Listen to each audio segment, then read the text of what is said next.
Hello Giants fans, welcome to Giants Baseball 101. I'm Gabe Vaughn, your host. We got 2 new subscribers today, so welcome aboard. This has just been beyond all of my expectations in the past week or so, and I think we can just continue to grow this channel and keep up the good work. So thanks everybody who subscribed. Welcome to Giants Baseball 101. The Giants lost to the Mariners 6-5 today, and without trying to alarm everybody, I do just have to say that there is a serious problem right now for the Giants. And it just, last week, it really looked like it was going to be another good week for them, but they lost each 3-game series they played, first against the Blue Jays, and then against the Mets. And then today, with Logan Webb on the mound, the Giants lost to the Mariners. Camilo Doval was not an All-Star today, that's for sure, far from it. So there is a serious problem right now for the Giants, and something that has to be fixed quickly. And I'm not saying this to be the big guy who scares everybody, but it is a thing here. And the Dodgers also won tonight, so that increases the gap between them. It was a momentary lead the Giants had over the Dodgers in the National League West, and the Diamondbacks stood atop first place all that time. So the Giants are behind the Dodgers, and that's not unrecoverable, of course. But I mean, this has to turn the other direction pretty fast. So Logan Webb, he allowed 2 runs in 6 innings for the Giants, so a quality start for him. Blake Sabol hit a 2-run home run in the 4th inning, and the Giants took a 2-2 tie game into the late innings. Webb worked his way through the 7th. He got to 2 outs, but Taylor Rogers took over him for him to get the 3rd out, and Tyler Rogers pitched the 8th inning, and he held it scoreless. Giants didn't score in the bottom of the 8th. And then the top of the 9th, Camilo Doval came in, and he just, something went wrong today because 4 runs scored against him. So, I mean, the Giants' newly selected All-Star just had a really bad night tonight. And you know, the worst part of it all, in a way, this is the same as yesterday. I mean, it didn't happen in the same inning, but it's just a lot of the same. The Giants, they were close to coming back. Bottom of the 9th inning, they scored 3 runs with Blake Sabol's 2nd home run of the game, a 3-run shot. So he hit 2 home runs today, and he had a home run yesterday, and that was the homer that started the comeback yesterday that was cut short in the 7th inning with a runner in scoring position. So Sabol is just on a track right now as far as power. Certainly seems that way, but just the Giants came back to within 1 run, and that was cut short. So that was just the sad thing about the bottom of the 9th inning. And you have to wonder what would have happened in extras had it gone that far, but it didn't. So it's really last 2, including this one. The last 2 Logan Webb starts have been lost by the Giants, and it's the worst part of this is when there just seems to be something new every day that goes wrong, and that's really what's occurring right now. Today it was the closer blowing a save, and then you got other times where it's the other team jumps on you in the early innings and you don't get anything going early enough. And I mean just a bunch of stuff. And then, of course, there was that other Keaton Wynn start where he went 6 innings of 2-run ball, and the Giants only got 1. So a lot of the Giants are finding new ways to lose here, and that is not good. And this season has just really been a seesaw between everything coming together and everything falling apart.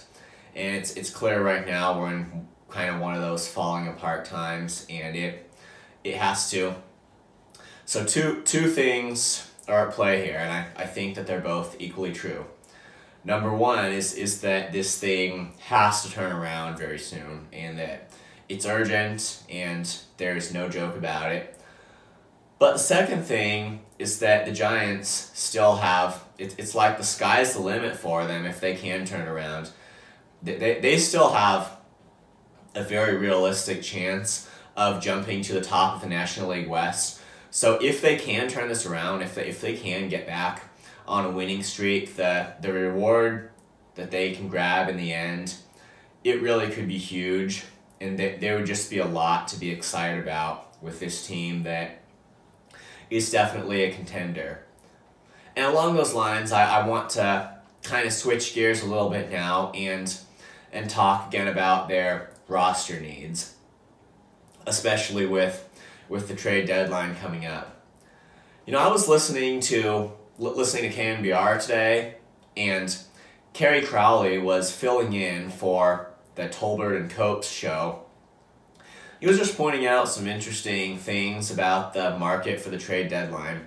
Crowley's point was that the challenge here is that this is very likely to be a seller's market due to the fact that there are a lot of teams that are just in very close contention, and there's just going to be a lot of competition for a few playoff spots, and there are just going to be a ton of teams who won't be thinking of selling. They're thinking of adding to their rosters to push for the wild card spot. And then too, you know, like if you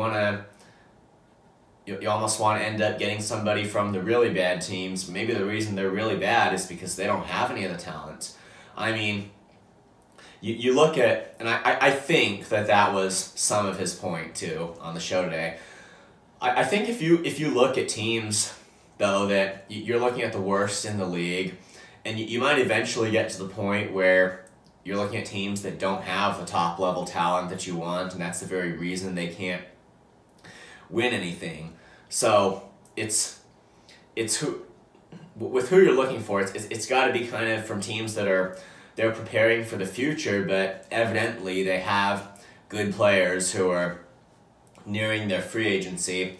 And that, just the point that Crowley made on the show, I think it represents something very real this year.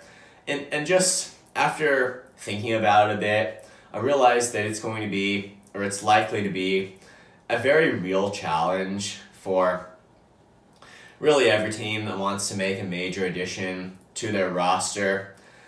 And I think the Giants in particular, you can't just look everywhere for top-level players, because teams that are really down in the dumps, are they really going to have something to offer you? I mean, maybe, but, you know, and everybody else there, if you try to trade for great players with them, they might be kind of looking right back. And of course, there's always a way to make exchanges, like maybe between you trade a pitcher for a hitter, or just maybe someone from one area, either from one area of the roster for someone from another, or just one team wants to try out a guy, other team wants to try out a guy, and they trade and both get their preferences and just see what the future is going to be with what they got. And those, I mean, I'm not saying that couldn't provide any value, but it really, that's kind of a trial and error thing where you're both teams would be just trying to be better off than before and be in contention. But ideally what you want is the ability to trade your prospects for a guy that's just about certain to be an addition to your roster. So the traditional just high-level seeking at the trade deadline, that's the thing that, I mean, nothing below that is really going to settle things for the Giants. But, I mean, how they navigate through this challenge is a difficult question, because on one hand, they have to be competitive, and they have to realize how competitive this market is, even in, but of course not limited to, their own division. This market's going to be competitive, and they have to stay alive in it. But on the other hand, I mean, just dumping all of your organizational prospects what we've seen from them, it might, and this whole turnaround with the farm system and everything, it is legit for them not to want to part with all of their prospects. So that I would say is the real challenge here, and it's something I really can't give a complete answer to at present. You don't, and this year they've got a lot out of their prospects, having promising guys come up like Patrick Bailey and Luis Matos, and probably pretty soon to be Kyle Harrison too, and you know, just all of that stuff. It's just that they're probably not going to want to break all of that for the future, just given it's part of the key to success this year. So what we can really come away with is I think, number one, they have to make sure they do something that is significant at the trade deadline. That could come at a cost, but I am maintaining my position on this, that they have to make sure that they do something, and something that gives them some kind of an advantage here. And you know why? Well, the fact that it's a competitive market here with a lot of teams looking to do something that's going to get them into the playoffs, that just kind of gives all the more reason why the Giants are going to need these kind of reinforcements down the stretch. It might be just the competitive advantage in the end that is the win or die thing for a lot of teams. That honestly adds the urgency. So I'm unapologetically saying that the Giants have to do something significant at the trade deadline, and they can't completely rely on just calling up new guys this year. That's not going to take care of all of it. But based on who they're competing with, and I say this both from the perspective of just in their own division, and then as the wild card spot as well, which is every team's basic safety net into the postseason. And the Giants, they have to make sure that they stay alive.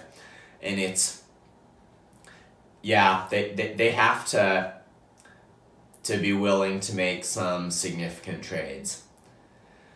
But I mean, on the other hand, they want to maintain within their organization a kind of strategy for the future, that something so that, like what they did this year, that strategy can kind of be used again.